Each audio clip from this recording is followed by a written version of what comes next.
Good afternoon and welcome to the regular meeting of Osoyoos Town Council, Monday, December the 20th at 2 o'clock in the p.m. in Council Chambers, Osoyoos. Looking for the first order of business would be the adoption of some minutes, committee of the whole minutes from December the 6th, and regular open minutes from December the 6th. Looking for a motion to adopt. Councillor Rhodes, Tron Miller, any discussion? Hearing none, all in favor, opposed, carried. Business arising from prior minutes.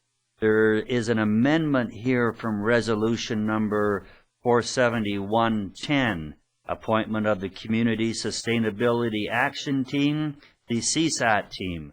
A report there from the Community Development Manager, and there was one individual that was appointed to the committee that just got missed in the process, and so we'd like to add John Gates to that committee, and Mr. Mark Watt, who was the representative from Interior Health, as taking a new job in the province of Alberta, and Interior Health, he's being replaced by Jerry Urive from Interior Health. So do we have a motion to adopt that as amended? Councillor Chadsey, Councillor Rhodes, any discussion? All in favor? Opposed? Carried. Councillor Ryan. And I guess I should explain. Sorry about that, Councillor Ryan. When I first opened the meeting, we do have Councillor Ryan attending this meeting by teleconference from Toronto. So how's the weather there, Councillor Ryan? Well, it's a little cool, and we snow flurries, so it's starting to look like Christmas. Starting to look like Christmas. I think that's pretty well across Canada right now. So great. You'll just have to speak up at times, Councillor Ryan, and we'll deal with your wishes. Was there any late items? No late items today. Moving us right into delegations. And we have Denise McDonald from the BC Fruit Growers Association, and riding shotgun is Jack Michelle from Oliver, BC. Denise, please. Hi. Thank you for having us here today. I'm from Summerland. I've been on the executive for 5 years now. I'm the only female on the board, so I bring a different perspective. I really enjoy it, though. I've been farming in the Okanagan here for over 30 years, worked in the industry, and I feel very passionate about the tree fruit industry, and we've gone through a lot of changes over the years and a lot of challenges lately. We do have a future. We have an ideal growing environment. I don't know if you realize what it's like to grow fruit in other areas of the world, like England. They're so moist over there that they put on far more pesticides than what we do. And the dry climate makes for a wonderful place to grow food. We bring the federal and provincial resources to the Okanagan. Last year we got $5 million to be targeted towards marketing, infrastructure,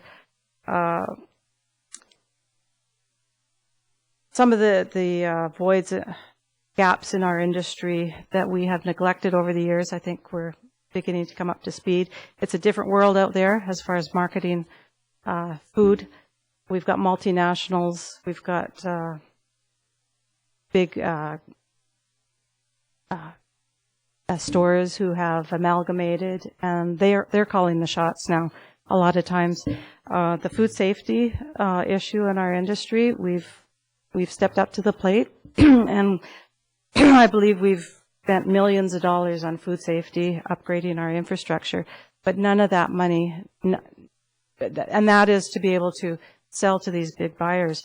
None of the money that we have invested do the farmers get back in their pocket. We don't realize any of that return in our pocket. It's just we have to come up to the reach the standards that the big stores have dictated, and it's money lost to us. So we are bare bones. We're amalgamating our packing houses since 2008. We do have a number of packing houses up for sale now, or packing plants, and one is the receiving plant in Soyuz. And if you have questions about that, once I'm finished, you should ask Jack, because that's kind of out of my expertise. So our industry strategy, we've got the 5 pillars. The first pillar is the cooperative structure. And like I say, we're amalgamating and getting rid of excess storage capacity.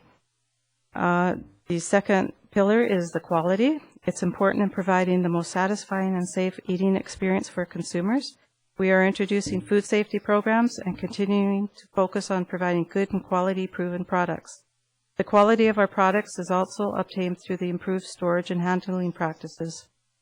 Marketing is our third pillar. We've changed so that it's an outreach to our consumers with a new approach to promote local consumption and direct appeal to the consumers. And this is quite a competitive field now.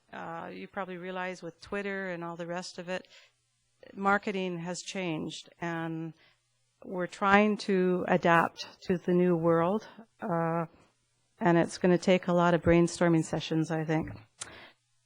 Number 4 is labor. It's a key issue for many industries.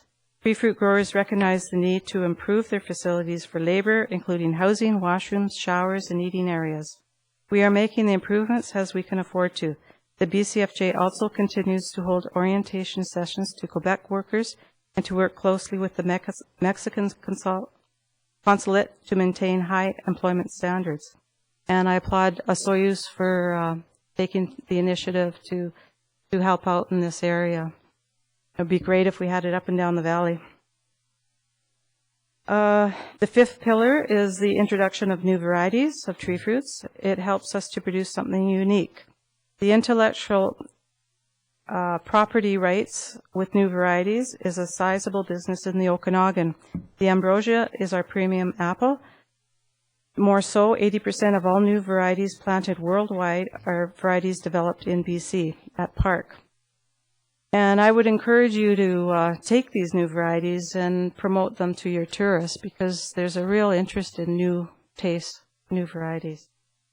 And I'm encouraging my own town of Summerland to jump on the bandwagon, because you're always looking for something unique.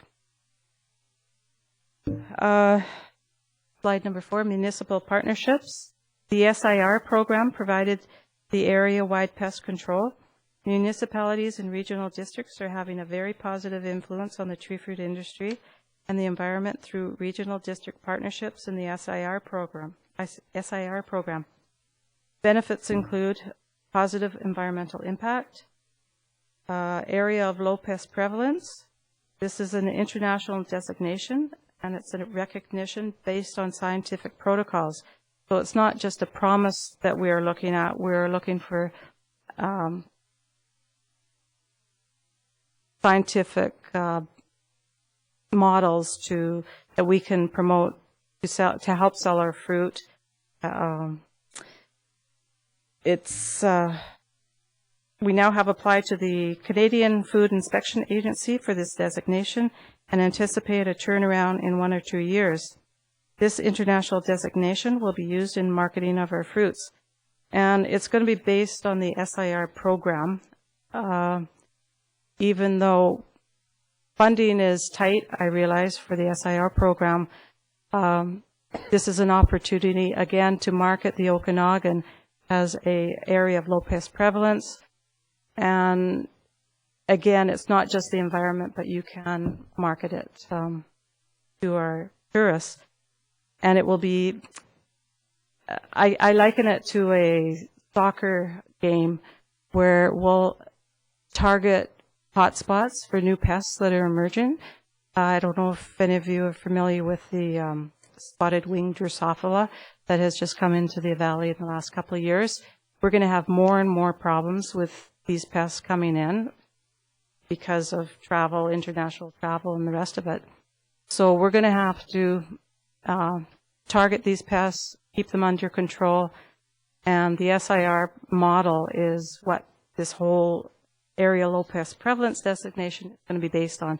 So I would encourage you to keep the SIR report there. We realize it's hard in these economic times, but it's really important to us. Our growers support the SIR program, especially the monitoring and compliance aspects. We have had surveys done, and there is support there, but there is also a line that the growers are not willing to cross when it comes to paying out of their pocket. We're now at, $125 an acre, and the way the economy is, I don't think they can afford much more. They won't be willing to. So internally, they are making adjustments on the board and trying to cut corners or change their style. We are also looking at supplementing with other technologies. So, like I say, this spotted winged Drosophila or other pests, we can perhaps do a similar kind of program with these new pests and have more income coming in. SIR can help with access to foreign markets. And this is going to be really important, especially into the Asian market. Municipal grower partnership. It's an ongoing stable support of municipalities for this program is appreciated. We feel the program is in the provincial interest. And the government did earmark a little bit of that $5 million to go to help the SIR program. So the next slide. Labor. 70% are local and 20% are from Quebec. Local and Quebec are 70%. 30% are Mexican and Caribbean workers. Worker campsites, the local service association, and the hiring of a facility manager are key items for establishing new worker campsites that are safe and secure for workers. And we have a committee that helps out in this area. Transportation, we need a valley-wide public transportation system that goes into rural areas during harvest. Sometimes the only alternative is hitchhiking. For the tree fruit industry, such a system should recognize the need for public transit. And at least, the cost again is maybe prohibitive, but at least maybe during the growing season, it would help. It would help with tourism. Maybe a system could be worked out for the valley.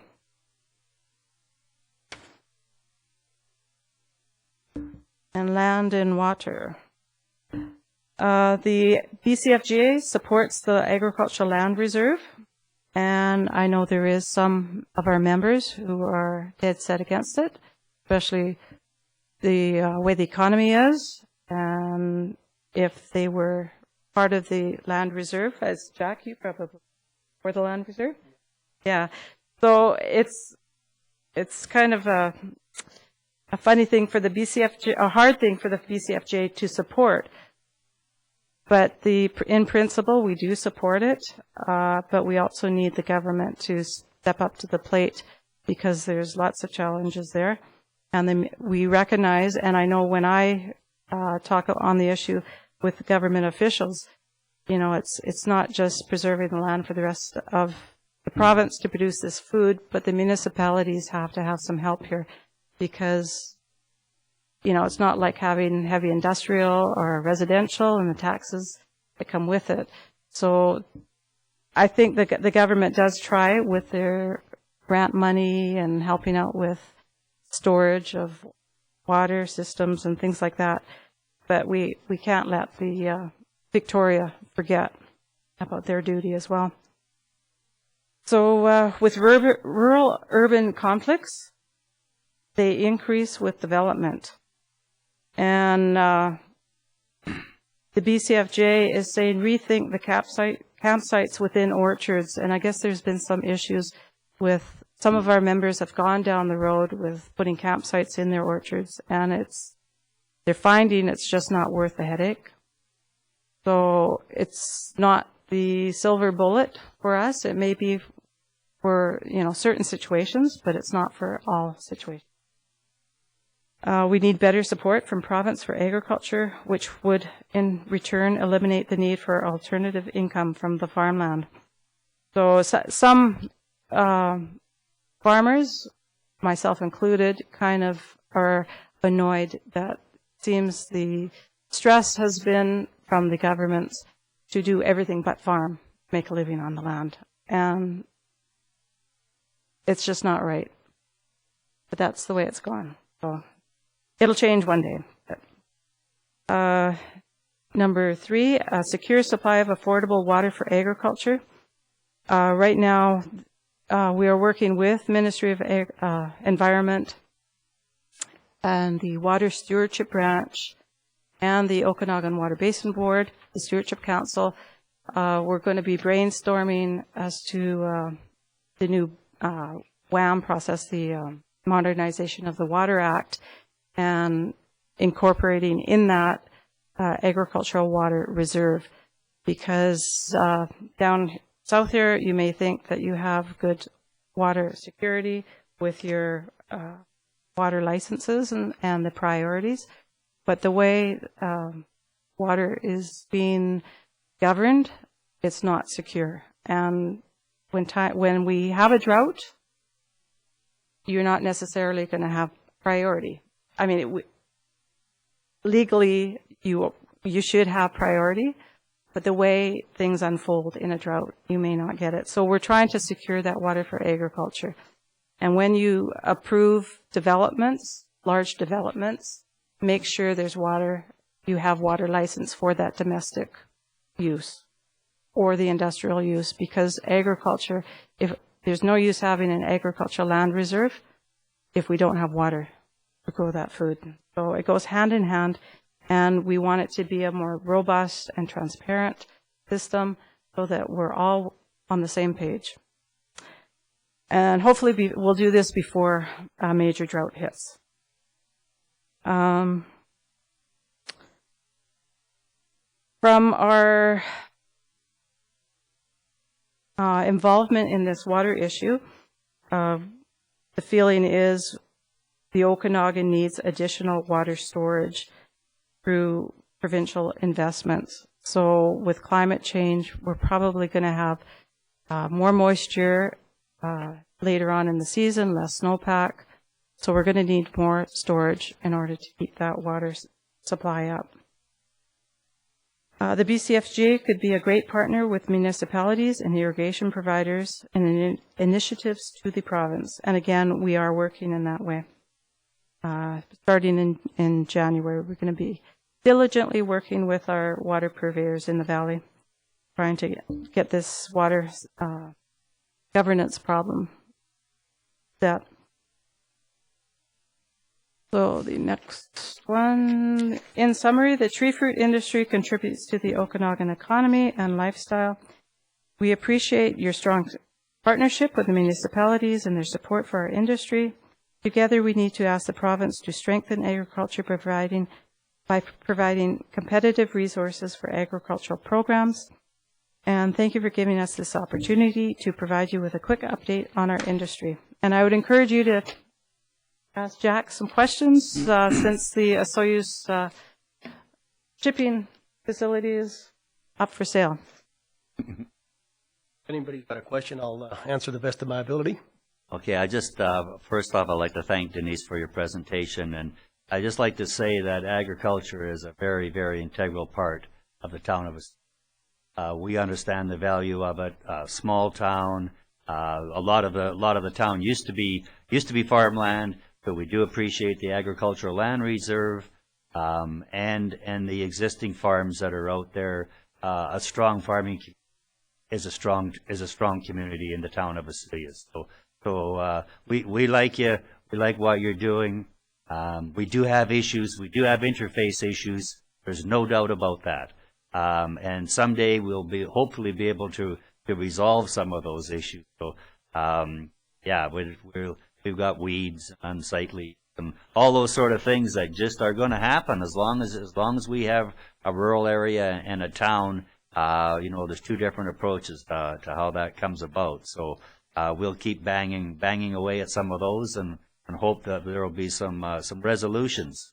But before, I'm sure there's some questions from council, particularly over the packing house, Sunfresh. Sunfresh, request for Sunfresh packing house. At the moment, there's nothing open. The facility will stay open, and they will keep operating as usual. What we do have is an industrial area. We have a lot that OSC used to own, Right. and that has been identified as surplus properties, and that will be up for sale and in the near future, and that's where we're going. We're trying to cut down on excess capacity that we have, and that's one of the facilities that's been identified. But as far as the Sunfresh plant is concerned, for now, it will stay operating. There has been no decisions made, and the decisions are to operate. I guess just before council, I have one more question. So, what's the best apple, Denise? Jack might say Ambrosia, I say Aurora. Okay. We do disagree on that one. Any questions from council on the presentation?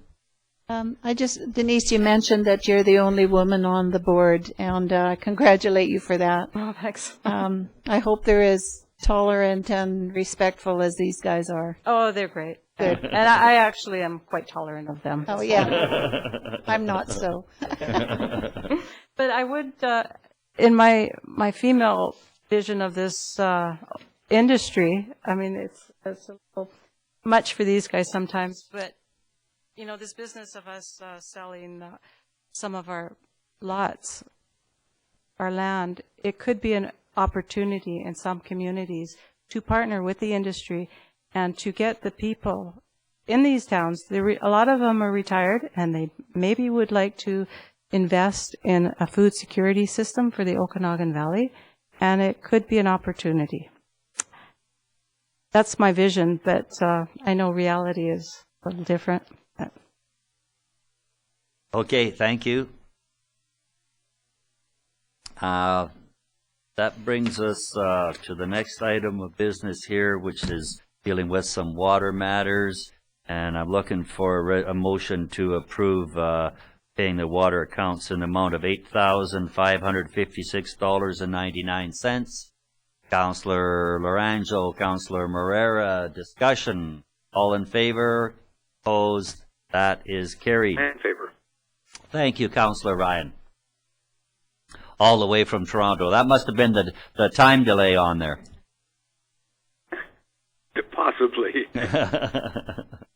Under correspondence, there's the monthly report from the Okanagan Basin Water Board covering the December 8th meeting highlights, and just in regards to the orchardists that are here, we are well aware of your water requirements and took a position on Reservoir Lakes earlier in the year, covering the whole Okanagan Basin Water Board. There was a strong lobby group trying to buy their leased lots around Reservoir Lakes, whereas we look at the climate change coming, we know we're going to have to raise those lakes in time, and the government was interested in selling those waterfront lots off, and we managed to intervene, and so far that's been put in abeyance for now. So we're certainly aware of the water issues that are happening. Could I have a motion to receive the Okanagan Basin Water Board? Councillor Rhodes Chadsey, any discussion? All in favor? That has been received. And a letter from Mr. Ogilvie regarding Jack Pine Lane's traffic. Councillor Cronmiller? Oh, that wasn't you? No. Oh, okay. Okay. do you want to deal with it? I can deal with it. We received a letter. There has been a delegation from some residents living in Jack Pine Lane regarding some traffic control, some traffic calming issues. There was a letter received from Mr. Ogilvie basically stating he learned at the regular council meeting of December 6th discussion about the installation of a gate on Jack Pine. I'd like to inform you that not all residents of Jack Pine Lane are in favor of speed bumps or a gate being installed on this road. He has some concerns about the proposed installation of speed bumps and gate installation, and he's just making a recommendation that he doesn't believe is the town of Osoyoos's responsibility to deter traffic violators. There are many streets in Osoyoos that have people driving in excess of the speed limit. This is a problem for many residents of Osoyoos, not just those that live on Jack Pine.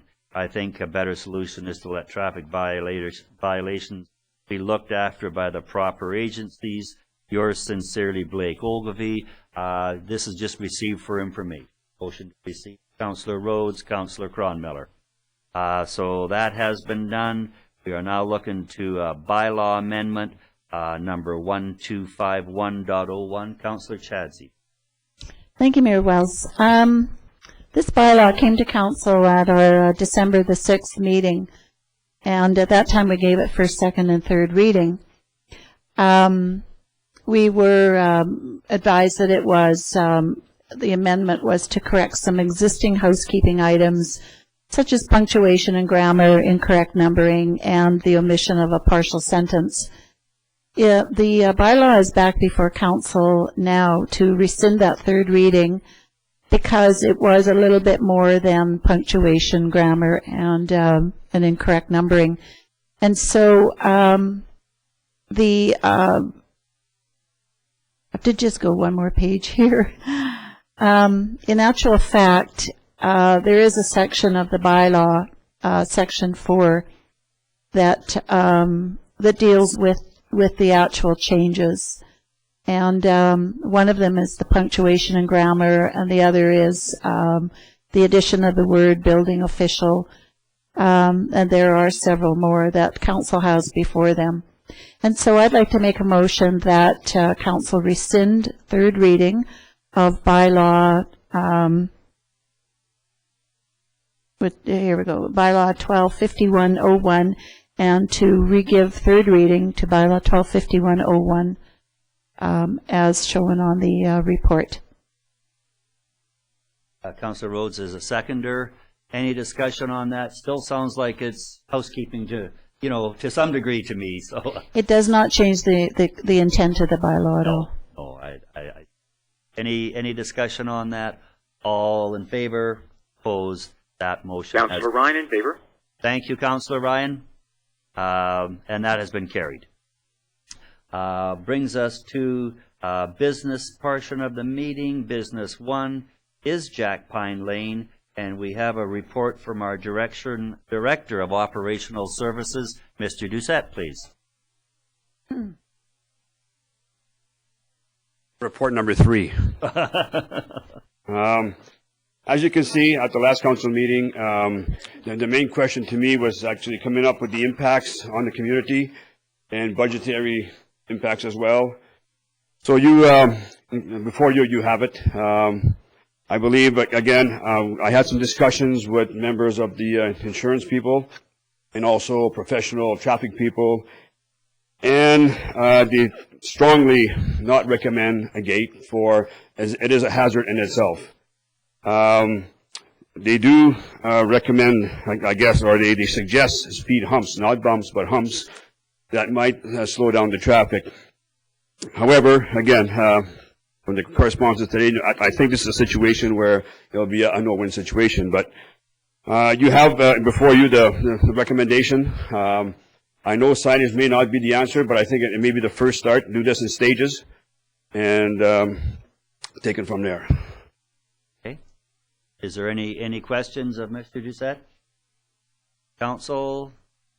Mr. Mayor, I'd like to just ask for clarification of the bump versus the hump. They're just a little longer. Actually, you can design them for certain speeds. That's basically the difference between them.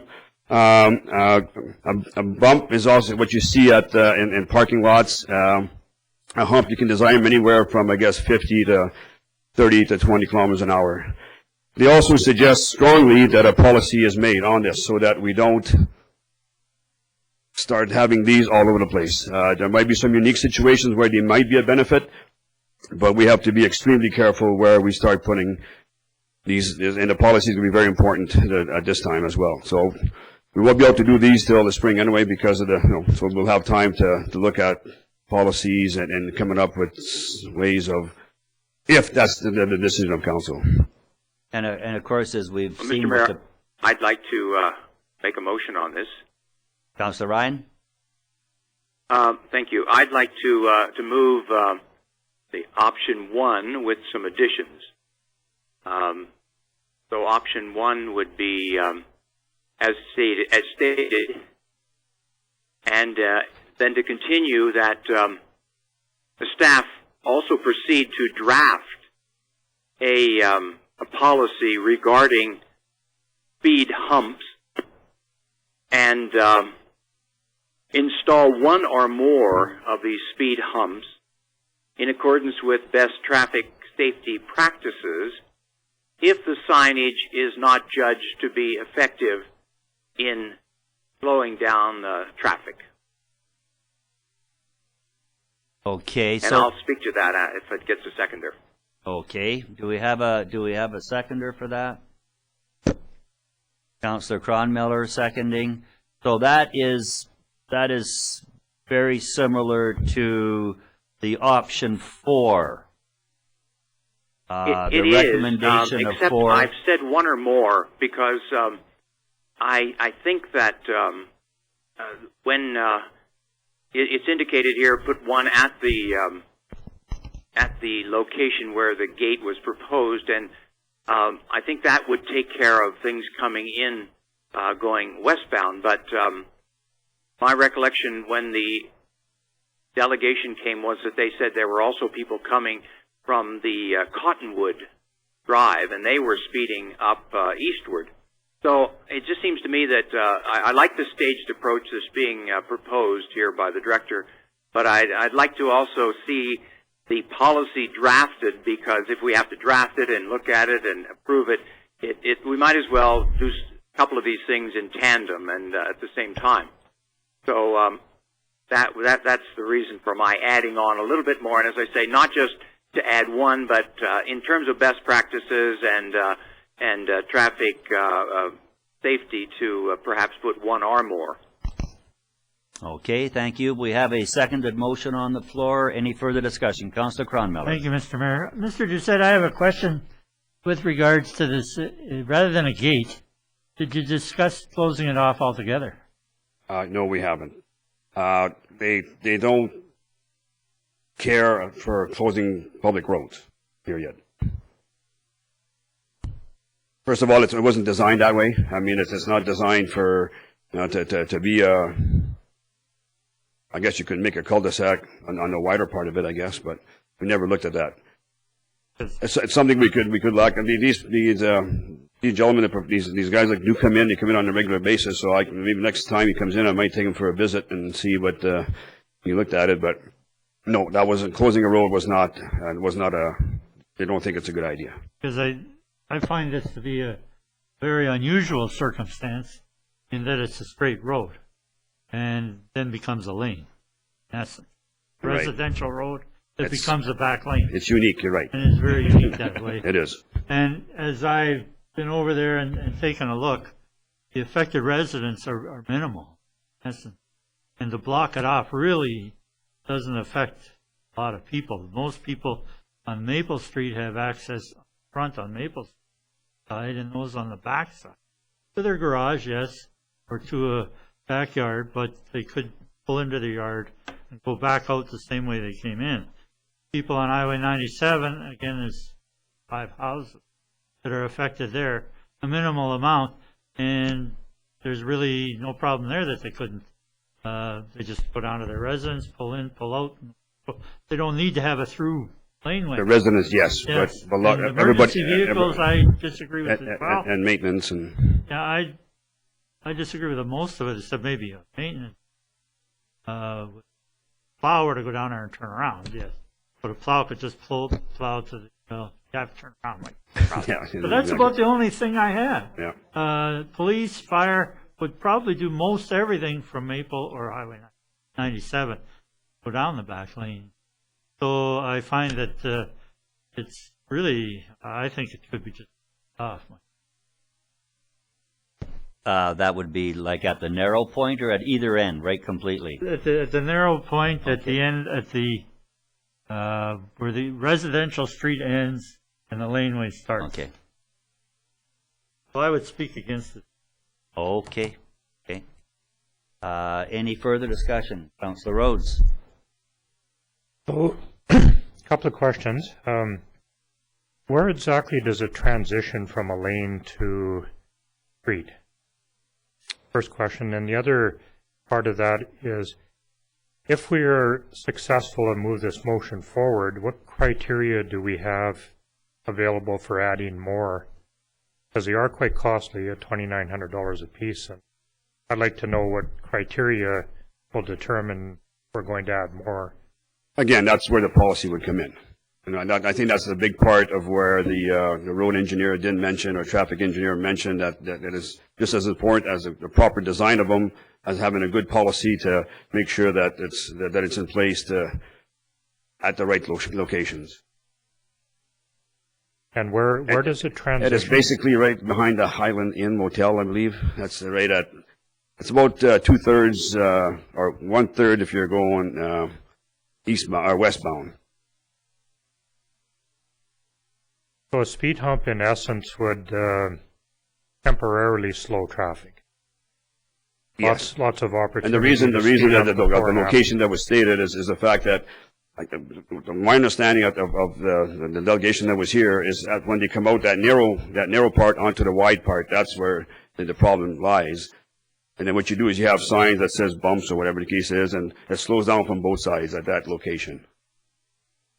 I'm just trying to get straight in my mind whether the speed hump / bump is actually a detriment to speeding.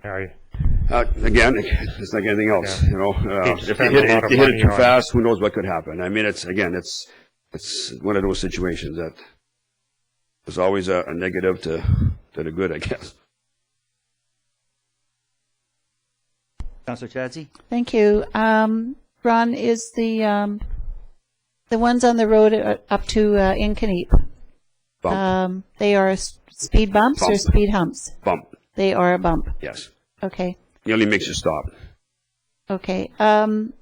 Although I understand what Councillor Cronmiller is saying, and ultimately that's might be where we end up, I am going to support the motion.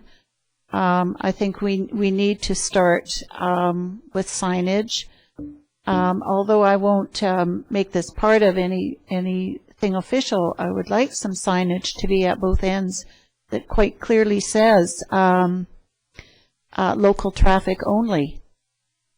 Forget Yeah, about we have it at the one end, plus I've got some more signage indicating the speed limit as well, and also a special sign that basically is in place for dangerous situations, and that would be right at where the wide goes to the narrow. Yeah. Okay. Mr. Remanko, please. Just a point of clarification on the motion, because if I'm reading the motion right, the direction is to develop a policy, but concurrently install one or more speed humps. I guess from the administration's perspective. No, excuse me. It was my intention was to say that we would concurrently with putting up the signage, we would develop a policy, and then once we had the policy, we would determine in light of best practices where the location of that was. I'm not sure that putting it at the east end where the lane becomes the street is going to do what the residents want us to. Okay, thanks, Councillor So it's Ryan. really- I think where Mr. really Remanko's affecting coming from is westbound whether this should traffic. be two motions. Well, where I'm coming from is that there's a presumption that speed humps will go in prior to the policy being approved, because we're getting direction to potentially put in speed humps. I just as soon deal with having a policy developed without any additional direction, and once the policy is approved, then council can come back and provide us direction well, we would be, I guess we would install speed humps according to that policy. Now, again, with that policy, it may require that additional speed humps be placed all over town based on what the criteria are. We would have to take a look at this particular situation and determine what makes this particular situation eligible criteria-wise for speed humps. Okay, and I think, you know, and that's, in my mind, that what happens, we have the policy mixed in amongst the signs and the speed humps. So I'm finding it quite confusing. I would rather see the policy as a separate standalone, and then the signage and the speed humps as a different resolution. But then if we're looking at that, and the people that came to council at a committee of the whole meeting, what would be the time frame of policy development as you see it? I mean, if we're looking at 4 or 5 months or something, then we need something more than that, because they were asking for help there. Well, my sense is this is mainly a summer problem. Yes, yeah. So if we targeted, you know, the end of January or the first meeting in February with a policy, that should give us sufficient amount of time to assess what the situation is. Also, I don't know that we'd be installing speed humps until the summertime. That's right. We would need a paving crew or something in town that would enable us to do that. So, in terms of timing on this, you know, we do have time to deal with it in terms of the next month to 6 weeks. Well, so I'm going to council again, if maybe we should be looking at rescinding this and going into a policy motion and having a look at this and still meeting our criteria with the neighborhood. Councillor Rhodes, please. Thank you, Mr. Mayor. So maybe a friendly amendment to that would work, if Councillor Ryan is acceptable to that. What were you proposing, Councillor? To deal with the signage matter and the policy in 2 different amendments. Separately? Motions, I would accept that if my seconder would. So why don't we go back and have a motion to rescind what's out there? I guess we could withdraw the motion. That would be the clean way to withdraw the motion. We'd need the approval of Councillor Cronmiller and come in with the fresh one. And it's fine with me. Okay, motion, that's okay to withdraw, to rescind, Councillor Ryan? Yes, it is. Okay, that's all in favor, please? Opposed? Okay, that motion is rescinded. Now we need the motion for policy. Councillor Rhodes? Thank you, Mr. Mayor. So perhaps Councillor Ryan would like to do that motion. Okay, Councillor Ryan, please. I would like then to say that we ask staff to draft a policy related to the placement of speed humps in the community, with particular attention to Jack Pine Lane. Perhaps we could add that as a. If we're looking at policy, could we have that cleaner where it just looked at traffic calming? Because maybe this should be looking at roundabouts, and there's, you know, it's quite a wide spectrum that be, you know, between speed humps, bumps, roundabouts, traffic circles. Yeah, right. Traffic circles. Okay. So a policy on speed calming devices. Absolutely, Mr. Romanko. Specific to lanes. Because we're going, you know where this may go is that in terms of some of our major streets where there are some speed issues, you know, I don't think we're looking at arterial roads. I think we're looking at lanes specifically. I could be wrong on that, but I seek your clarification. Well, Council,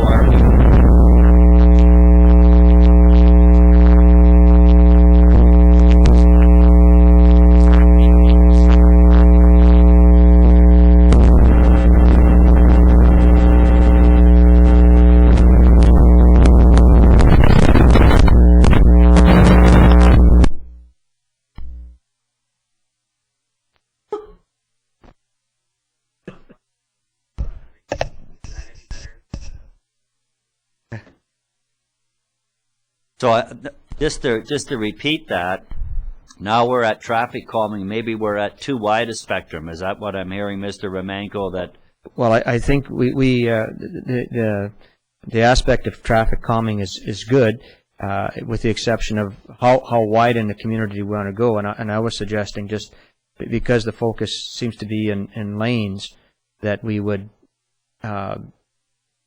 focus on lanes and alleys. And that's probably gets back to Mr. Ogilvy's letter, where maybe if we're talking about streets, that would be under the auspices of the RCMP, looking at or Speed Watch or some of those community groups to be doing that. So is it going to be in lanes? Is that council? Yes, in lanes. Councillor Ryan, is that all? Is that?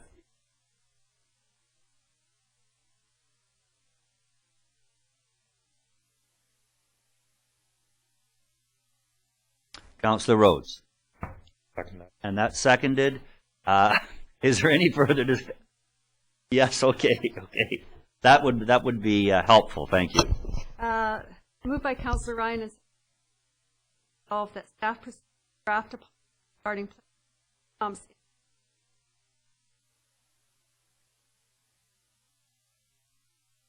Councillor Chadsey. I thought it was traffic calming devices.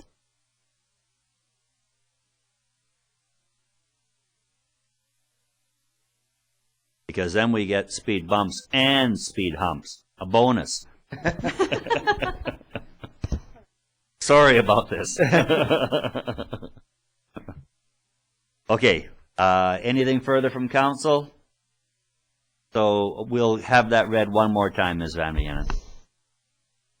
That staff proceed to draft a policy regarding traffic calming. Great. Thank you. Any further discussion? All in favor? Opposed? That has been carried. Councillor Ryan? Thank you. Thank you, Mr. Doucette. Part 2 to that. Oh, part two to that? Yes. Signage. Go. We can install sign. Don't need a resolution. Okay. It- Even better. There was just some discussion here. We will be proceeding with the signage. That one's pretty straightforward. So as we're developing this policy, the signage can go up at the appropriate time. Thank you, Mr. Doucette. As soon as we get them, that's right. Okay. Thank you. That was awkward. It was a tough one. Under business 2, we have a couple of items here, and we have our Director of Financial Services, Mr. Jim Zackel. And under business 2, there's a new contract with the Regional District for GIS mapping services. Mr. Zackel. Thank you, Mr. Mayor. Our agreement between the town and regional district expiring at the end of December of this year. The agreement's back before council for recommendation to renew. There's no change to the pricing. From 2010, it's still $2,540 for this. This service gives the town staff the ability to utilize the RDOS's internal mapping system, GIS. It also gives us the ability, if we ever want to branch out further, to add layers to our GIS mapping of our community for all of our infrastructure in place. So the recommendation is to authorize the signing of the contract between the regional. Okay, thank you. Okay, and the seconder, Councillor Rhodes. Discussion on that, please. This is probably one of our better values for dollars spent. We use this a lot, and RDOS happens to have a very, very good system and very helpful to our planning department. Any further discussion? Hearing none, all in favor? Opposed? Carried? Councillor Ryan in Toronto, in favor. Thank you. The next item on the business is, this has been another special. Nice to get this off the books before we get into the new year. So this is the transfer of jurisdiction agreement with the Suyas Indian Band. Mr. Zackel. Thank you, Mr. Mayor, again. So a little bit of history about this is the Osceola Indian Band, through the Haines Land Settlement Agreement, were given a certain portion of money to purchase lands to add to their reserves.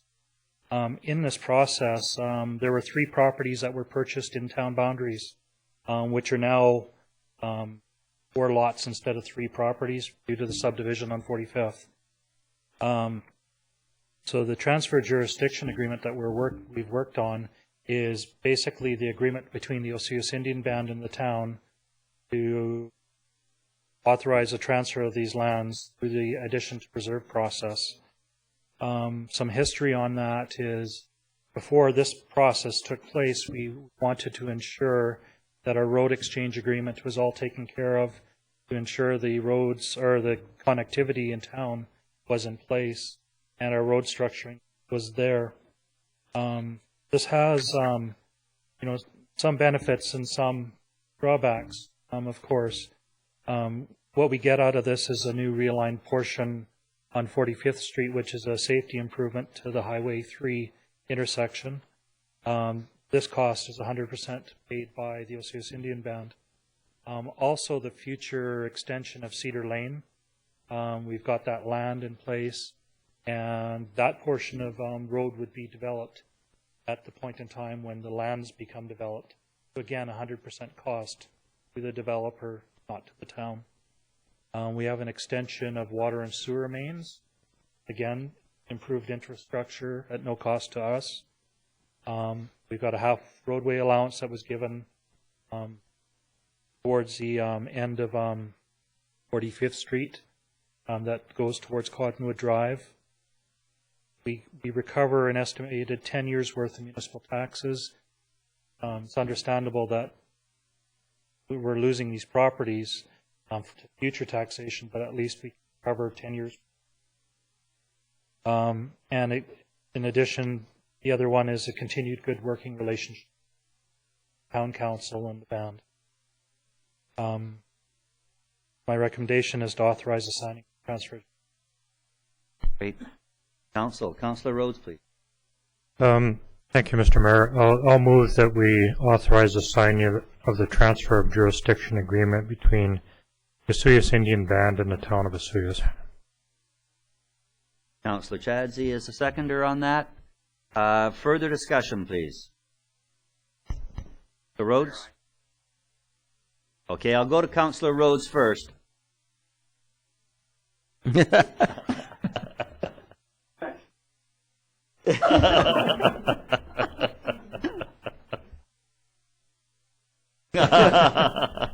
Thirty-second delay. Well, out of due respect, I could stand back and let you go first if you want. And go ahead, Councillor Ryan. Go ahead, Councillor Ryan.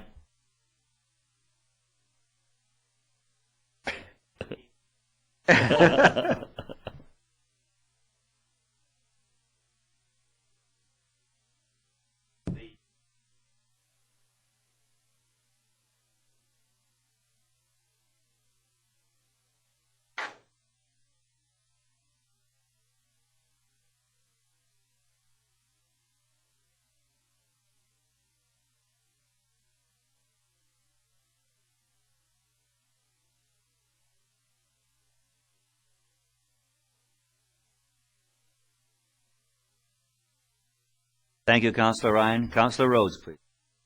Thank you, Mr. Mayor. So just kind of speaking in favor of the motion, I particularly like your comments regarding our relationship with the Osceola Indian Band. I think that that's a bond that, as time goes by, is strengthening with this council, and I'm really, really happy that that's in there. And compliments to you for the report that you've given. I've stated earlier, I'm really liking the community impact statements that are in there. This is clearly laid out, pros, cons. Usually the longer list will win out in the long term. So I'm really liking it. Thank you very much for the thorough report. I guess I have one comment to make, and it's interesting. Everyone's looking at their little piece of the agreement that they like, and I really like the road allowance. So this would be at the far end. This would be out by the old Metzler property. We have half a road there that when the next time someone develops, and that would be the Jim Shaw property currently, when we get the half a road off of that development, that would provide connectivity between Cottonwood and 45th. And that would just solve a lot of issues out there for emergency vehicles, traffic, all those issues, I think would really be a lot, improved a lot with that road. So the Osoyoos Indian Band, through this process, gave up half of that roadway. So that was a good bonus for us. Councillor Cronmiller? Thank you, Mr. Mayor. I too would like to speak in favor of this motion. It's been a long process, and I think a lot of work done by staff to accomplish the negotiations here.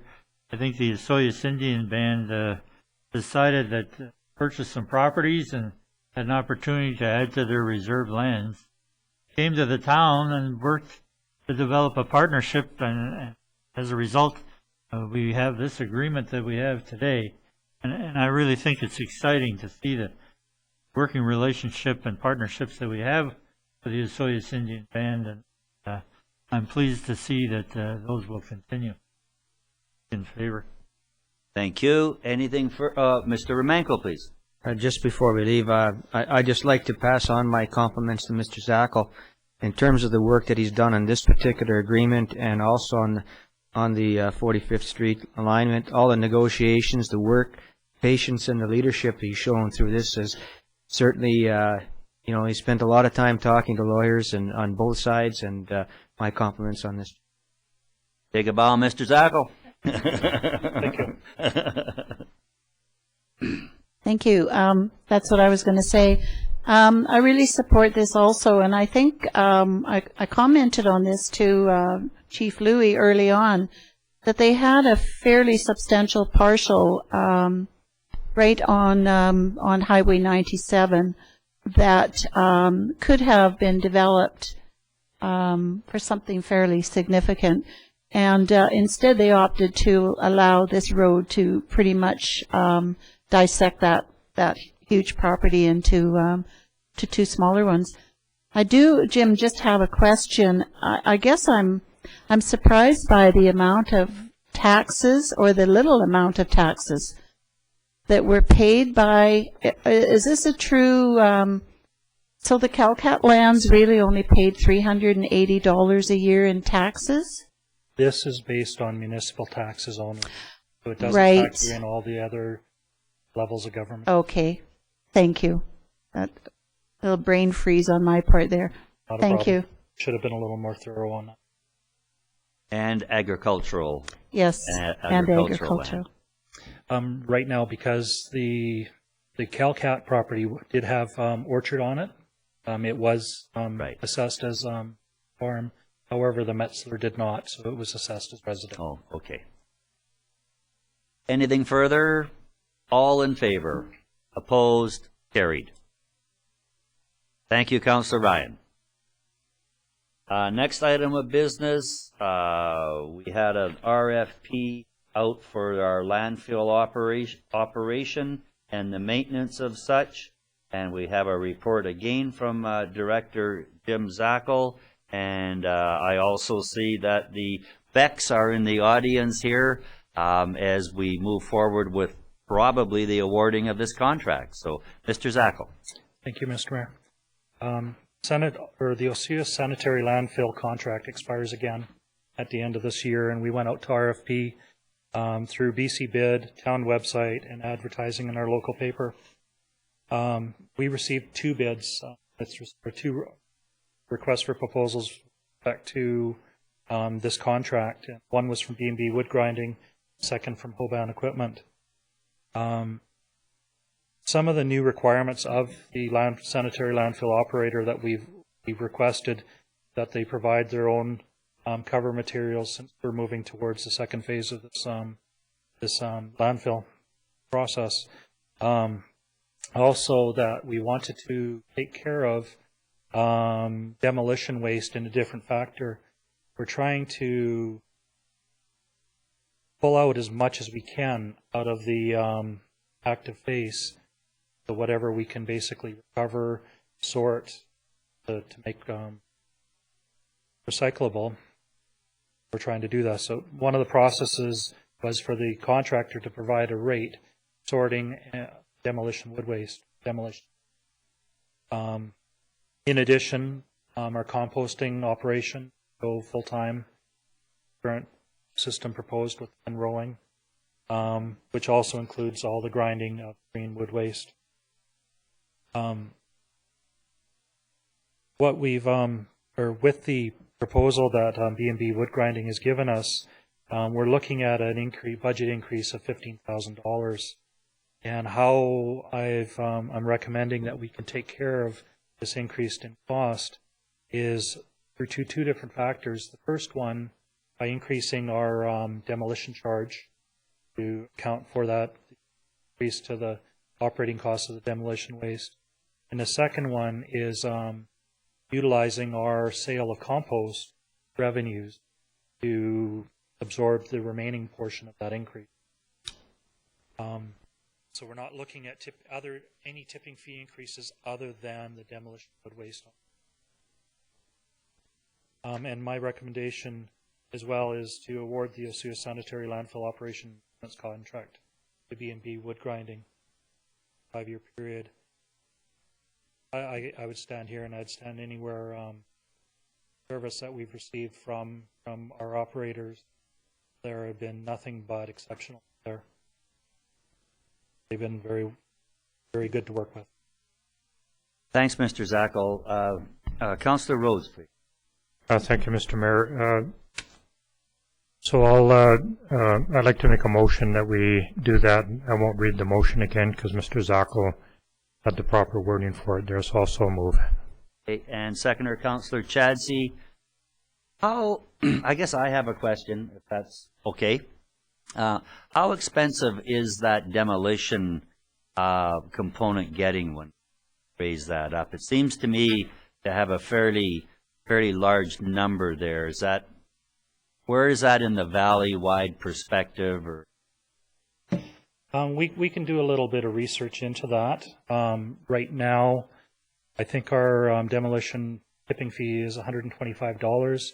I do know that the city of Penticton, if I'm not mistaken, is $150 or $225, if I'm not mistaken.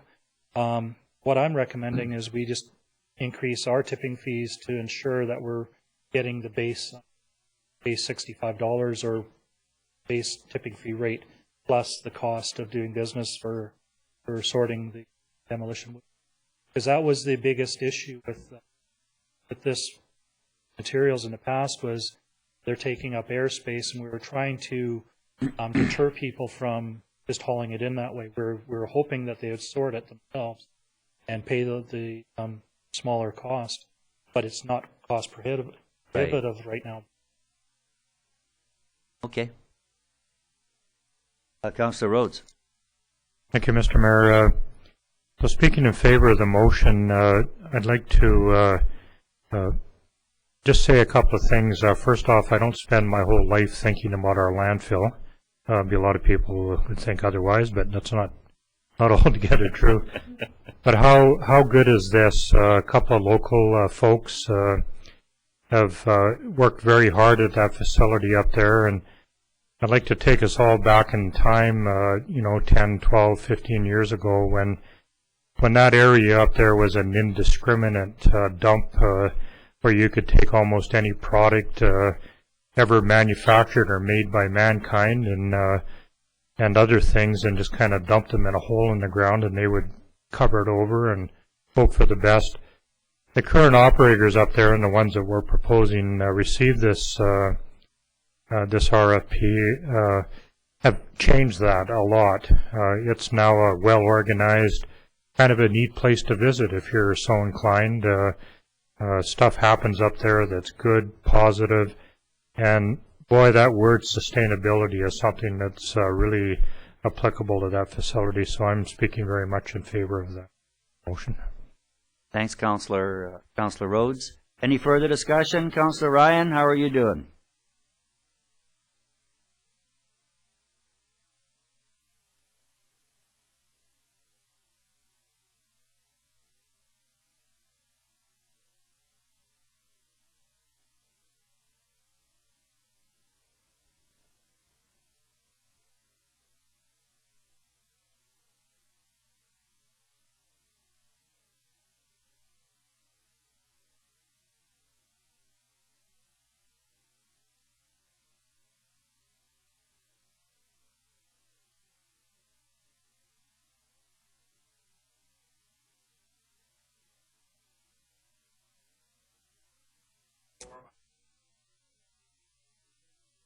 No, Councillor Ryan. This would be entirely at the discretion of council.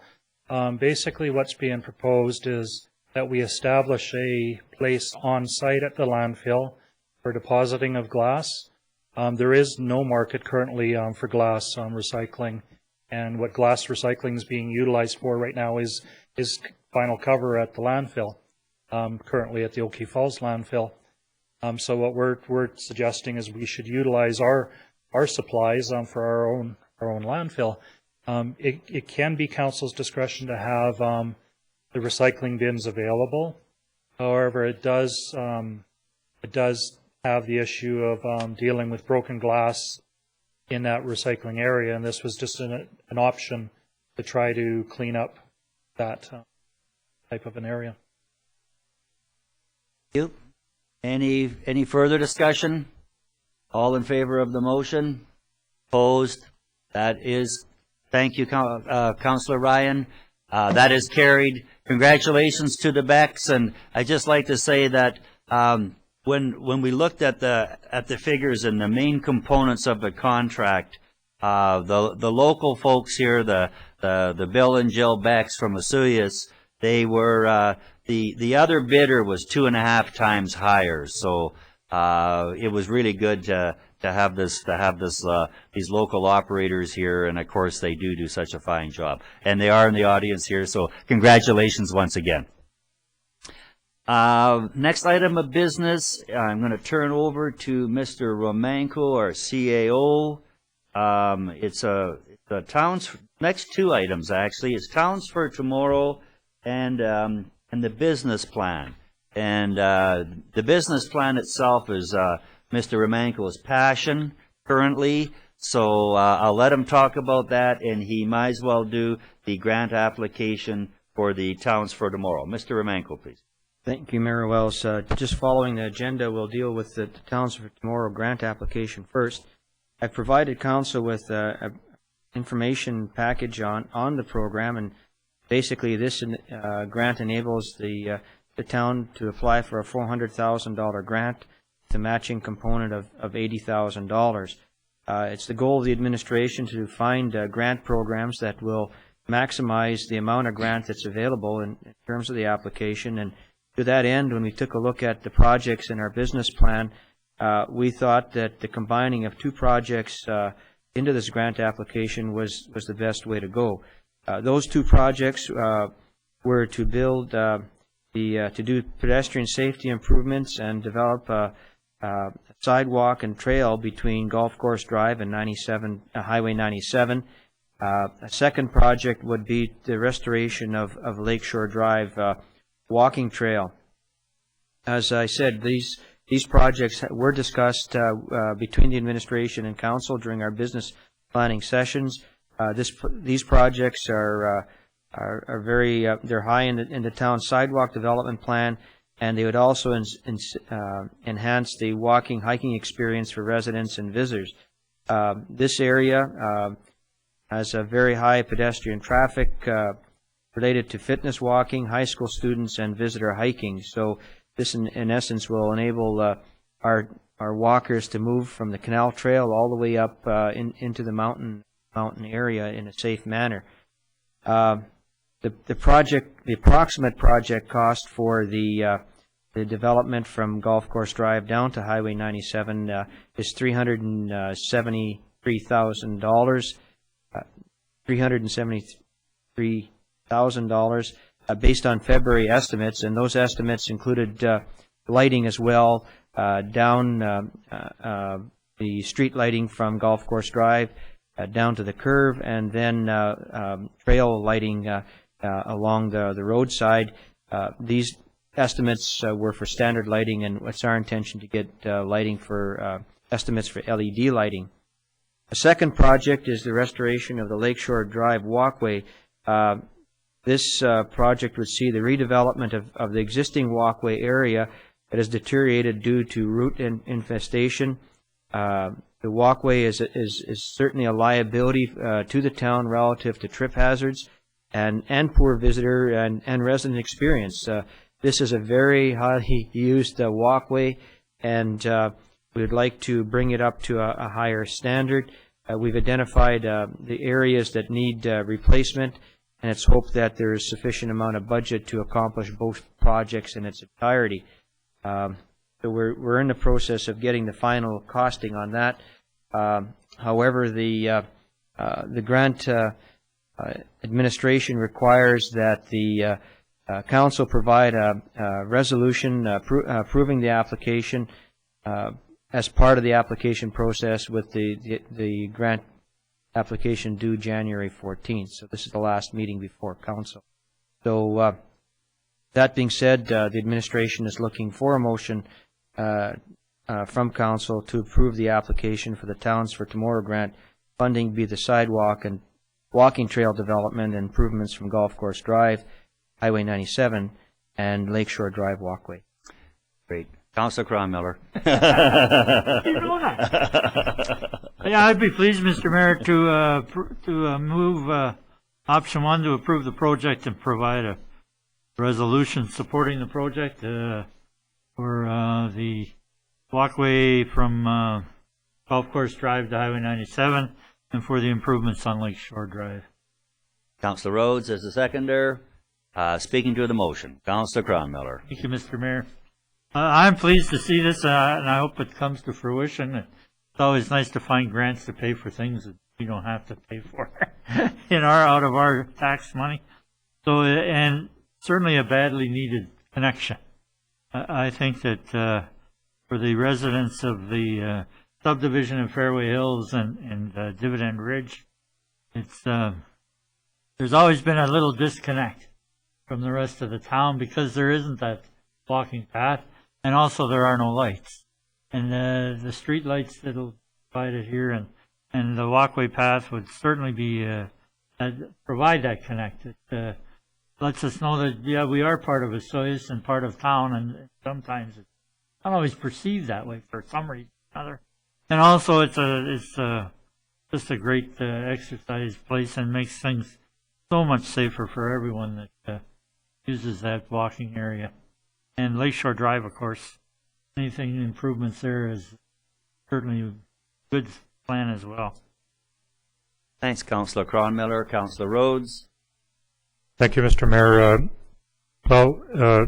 As our CAO mentioned, we did talk about this project in our business plan earlier, and so I took the initiative to walk along Lakeshore Drive on that walkway and really had absolutely no idea how bad a shape it's really in. A lot of trip hazards and stuff happening down there that's not very good. And I'll just echo one thing. Boy, this is just wonderful to be able to apply for these grants, and hopefully we'll get it, because then we don't have to pay for it out of our own money.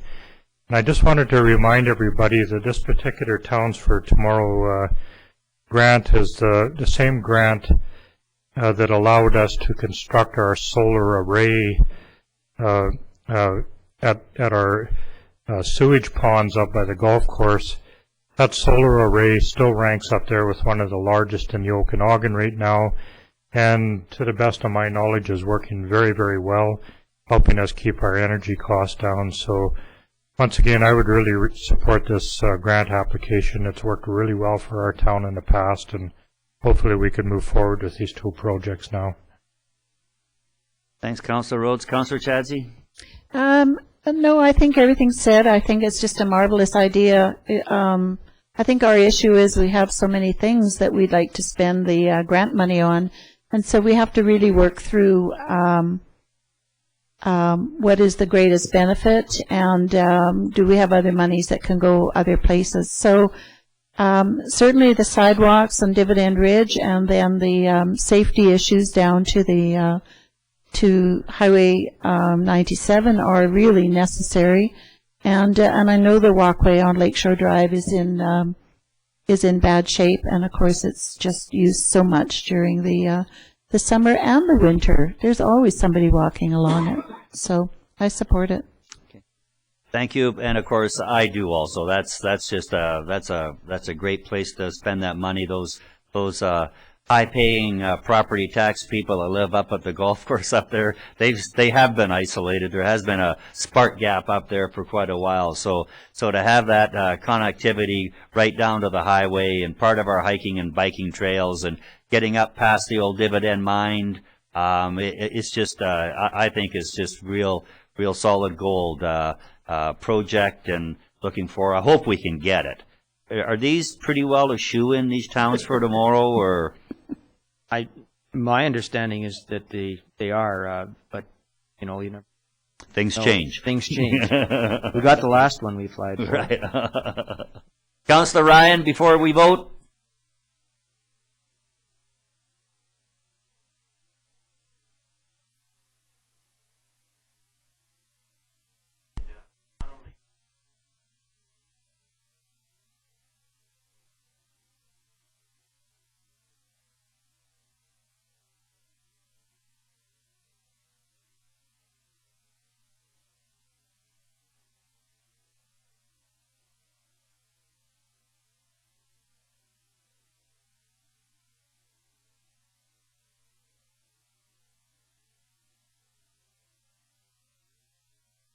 Thank you, Councillor Ryan. All in favor?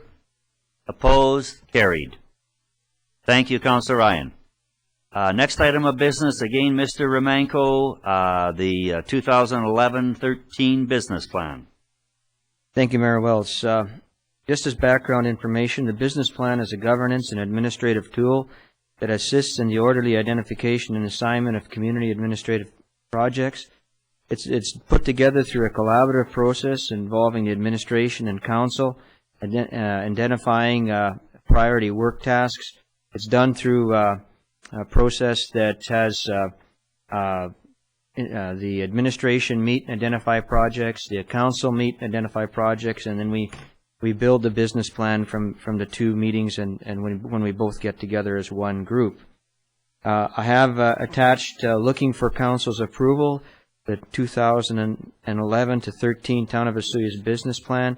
This plan was built through that collaborative process, and it's important to understand that these are not all the tasks that are undertaken by council and the administration. It's also important to understand that and consider that the timeframes for completion are projected and under the influence of factors that are often beyond the control of the administration and council. I'd like to just take a couple minutes and highlight out of the plan some of the projects that are being considered in the next year. The first one is no changes to the level of services at all our major community facilities.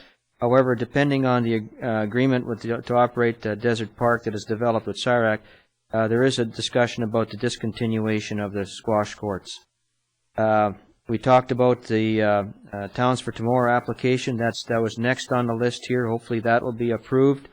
The advancement of Phase 1 of the marina development and improvements to those areas will greatly increase the beauty in that particular area and the service levels to the community. We'll be looking at identifying and prioritizing the projects to be funded by the resort municipality funding. Again, this is an opportunity to use some of the money provided by the provincial government to improve some of our visitor amenities. And speaking to that, there'll be increased efforts to improve the washroom facilities at Gyro Park, including the renovation or redevelopment of the structure, and also taking a look at operating changes. Certainly that's a facility that we've received a lot of negative feedback on, and we're trying to eliminate that feedback from both our residents and tourists. The development of an economic development advisory committee to assist our community development manager in guiding economic development for the community. A major project will be the implementation of the sustainability plan, certainly engagement of the community in this particular area, and then we look forward to implementing the recommendations that are coming out of that plan. Further discussions and decisions on the role of municipal government and the future of the development of the new museum. We are looking at revisiting the waterfront master plan to receive additional direction on the next areas of development. With Phase 1 of the marina moving ahead, the question becomes what's next. In terms of legislation, few projects that we are looking at include, in terms of bylaws, include the Good Neighbor bylaw, sign bylaw, and water conservation. Certainly of keen interest will be addressing the issue of the high school closure here in the community. Another area is the advancement of the Meadowlark subdivision project to achieve affordable housing, and the fire hall project on lands that have been purchased by the town. And last but not least, the recommendations, implementing the recommendations out of the organizational review. So those are just some highlights of some of the work that we see happening both by the administration and council in next year. And I would put forward the business plan for council's approval.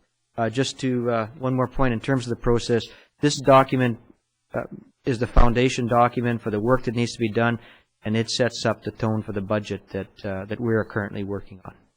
Thank you. Thank you, Mr. Romanko. And this is the hard copy of the document. If anyone's interested, and I think you'd have to be a real student of local government to really delve into it. But if anyone is interested, there are copies of this available. It is online. Have a look at it. It's really where the town of Vesuvius is going to go in the next short term, and there's some long-term goals in there also. This could be running into a 5-year program by the time some of the items are completed. So again, it's valuable. It's what we're doing. This is our roadmap. And hopefully we're going to receive this right now. So, Councillor Chadsey.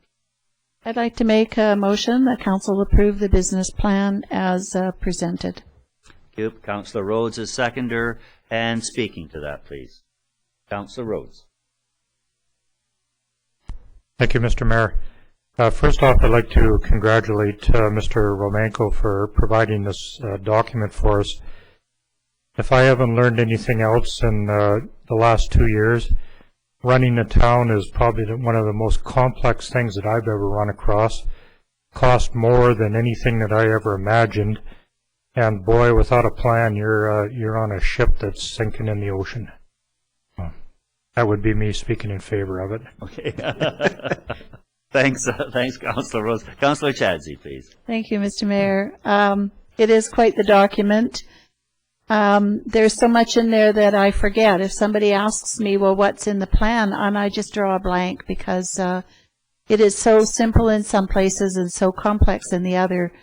It has a really mix of items that are doable, items that are so huge that you wonder how we'll accomplish them, and we just keep picking away, and items that we're required to do by legislation, provincial or federal. So if anyone gets a little bored over the Christmas season, then go online and read our business plan.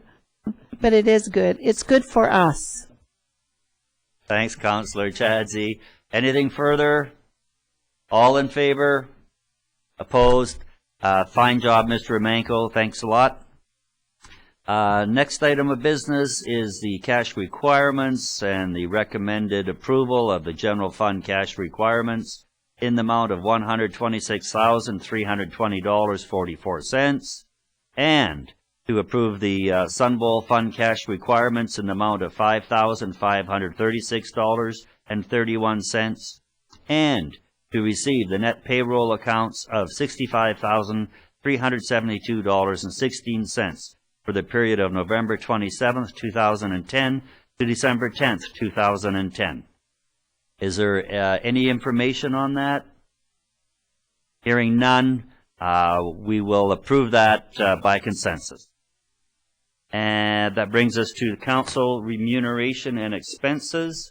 And this is a yearly function, I believe. To report on the council remuneration and expenses paid for the period of December 2009 to November 2010 as per bylaw 948. Section 168 of the Community Charter states that at least once a year, a council must have prepared a report separately listing the following for each council member by name: the total amount of remuneration paid to a council member for discharge of office, including any amount specified as an expense allowance; the total amount of expenses payment for the council member made to the council member as reimbursement for expenses incurred by the council member or as an allowance that is not reported under the first paragraph; the total amount of any benefits, including insurance policies and policies for medical or dental services provided to the council member or the member's dependents; and any contracts reported under Section 107, disclosure of contracts with council members and formal council members, including a general description of their nature. There's a recommended motion here to receive and file the attached business remuneration and expense paid report for the period December 2009 to November the 30th, 2010. Council, please. Councillor Chadsey? I'll make the recommendation. Thank you. Receive and Councillor file. Rhodes, seconder. Any discussion on that? I just would like to say that this is a yearly requirement. It's good for people to see what they're paying their councillors to operate the town of Vesuvius. And it really, when I look at my expense account, it gets right down to my cell phone expenses. This is all travel, all out of town trips. Everything that we do when we do go out of town, and there's that $100 a day expense, that's included. This is every penny that comes from the town coffers to the elected officials. So again, with looking at the transparency, this is a real good thing for people to see what your hardworking mayor and councillor get for their efforts. Did we vote on that? No. Any further discussion on that? All in favor? Opposed? Carried. Thank you, Councillor Ryan.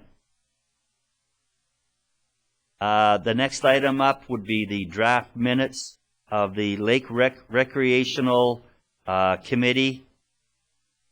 And do we have a motion? Councillor Cronmiller? I'll move they be received for information. Okay. Councillor Rhodes? Any discussion on how that's going? And Moving ahead, they have another meeting planned early in January, and I think it's okay, they're getting a lot of good things coming out of it, I think. Work Okay. ahead with it. okay. Councillor Rhodes, any comments there? Thank you, Mr. Mayor. Yeah, I just wanted to maybe just expand on one comment from Councillor Cronmiller. You know, such a diverse group of people, so many different ideas, and I really wanted to compliment everybody that's been showing up for this. It is a volunteer thing. Doesn't appear to be anybody there with personal agendas, and we're all trying to work really, really hard in moving forward with this. Great project going on, and really well attended by members of the community. Well, that's great, because when we started this committee when we hit a major roadblock with some water rezoning, and I think we're certainly on the right page of this. So all the successes, and that we had that motion to receive, all in favor, into the minutes. Thank you. Next item is the report from Mr. Remanko, our CAO. Thank you, Mayor Wells. Just some of the activities that the administration has been involved in over the last couple of weeks. We'll start in the community development area. They had their first meeting of the community group that's going to be working on the integrated community sustainability plan. Very well attended, and they got background information on what community sustainability planning is, and set a schedule of meetings. The advertising for the community services grants is out, and that particular project will be administered by community development. And also a little bit of work relating to the seasonal workers camp, where they did a field trip out to taking a look at moving this project ahead. Corporate services, again, supporting our sustainability project effort through the The construction of the website has taken a fair amount of time, and also some discussions with the bylaw contractor on eliminating the 2010 issues in 2011. Finance has been busy working on budget, focusing on getting the capital costing, and in terms of the planning department, there was mention of the meeting of the Lake Recreation of Community Use Task Force, another meeting set up in January. Planning department also has received information that the license of occupation from Integrated Land Management has been approved, so now we can move ahead with some of our marina work. Myself, the business plan has taken a fair amount of time in these last couple of weeks, as well as some work related to the Northwest Sewer Project and following up on organizational review. And that's the report from the administration for today. Thanks, Mr. Romanko. Motion to receive, please. Councillor Chadsey Rhodes, all in favor. Opposed, carried. Thanks, Councillor Ryan. He's still with us? I think so. Okay. That brings us to our councillors' report, and Councillor Cronmiller. Thank you, Mr. Mayor. Well, I thought I'd take a minute today to recognize some important people in our community. I thought that being the Christmas season, the new year, that I would just extend a thank you and best wishes to the council, co-workers here on council, to the staff, to Romanko, the CAO, and all of the staff of the town of Osoyoos, for all the work they do all year, how little recognition they sometimes get for that kind of work. So I wanted to extend a thank you to all of them for the work they do and wish them the best wishes. Merry Christmas and a Happy New Year, and we'll look forward to working with them again in 2011. And also to the residents of the town of Osoyoos, I'd like to wish them all a Merry Christmas. Wish them all safe travel, whether they're traveling somewhere and to visit family and friends, or whether they have family and friends coming to visit them. They all take care and have a successful trip as they move through this season. And finally, I wanted to recognize the local RCMP detachment. It's fresh in my mind today because their Christmas party is this evening, and I have the pleasure of attending. So, my wife, and I wanted to thank the RCMP for all the work they do to keep our community safe throughout the year, and wish them and their families all the best and a Merry Christmas. A Merry Christmas to all. Thank you. Thanks, Councillor Cronmiller. Councillor Chadsey, please. Thank you, Mr. Mayor. I had nothing really to say until just the other day. The CAO, Mr. Romanko, mentioned about our sustainability plan. We're one of 5 municipalities that was given the opportunity to have the sustainability plan done through the Whistler Sustainability Center. So we are millionaires just for achieving that.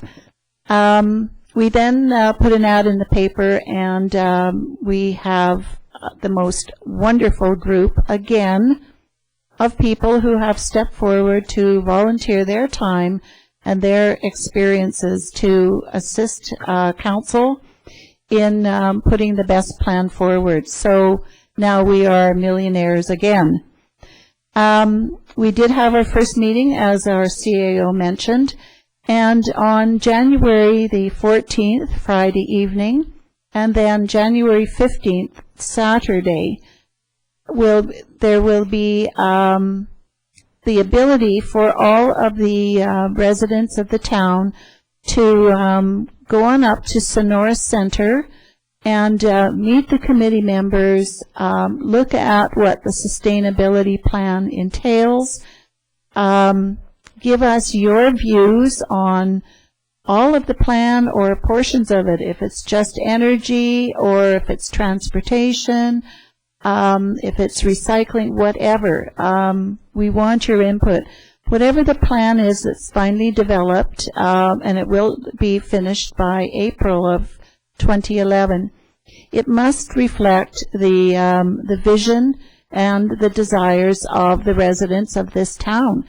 And so the committee needs your input, and if we don't get it, we could get it wrong, and then we have to live with it. So please, January 14th in the evening, Friday evening, and then all day Saturday. And there is a morning session and an afternoon session with the ability to have lunch. So if you go morning, finish with lunch, and if you go in the afternoon, start with lunch. I want to just ride on the words of Councillor Cron-Miller and wish absolutely everyone a very Merry Christmas, a wonderful New Year. I want to thank all of my council,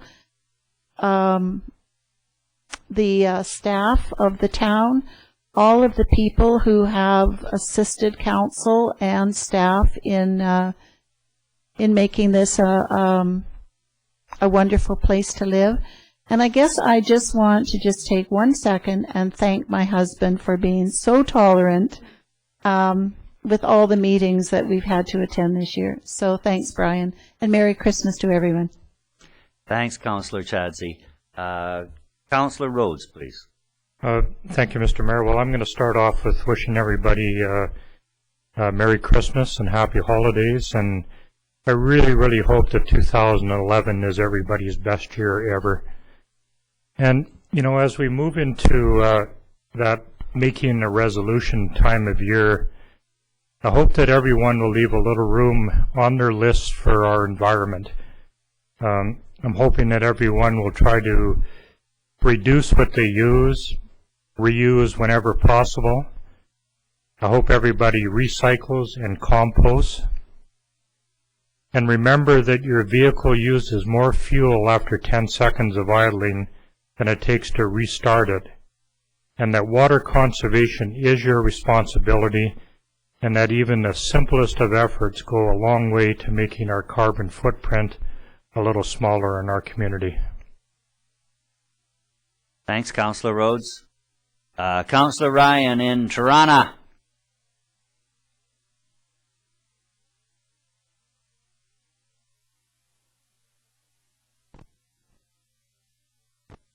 Councillor Ryan, Councillor Ryan, we're just going to get a mic going here for you.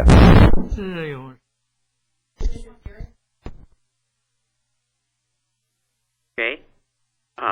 First of all, I'd like to endorse what you said, Mr. Mayor, about our business plan, and I'd like to encourage all our residents to get a copy of it or to go online and read it. It's a magnificent document, and as you said, it's our roadmap.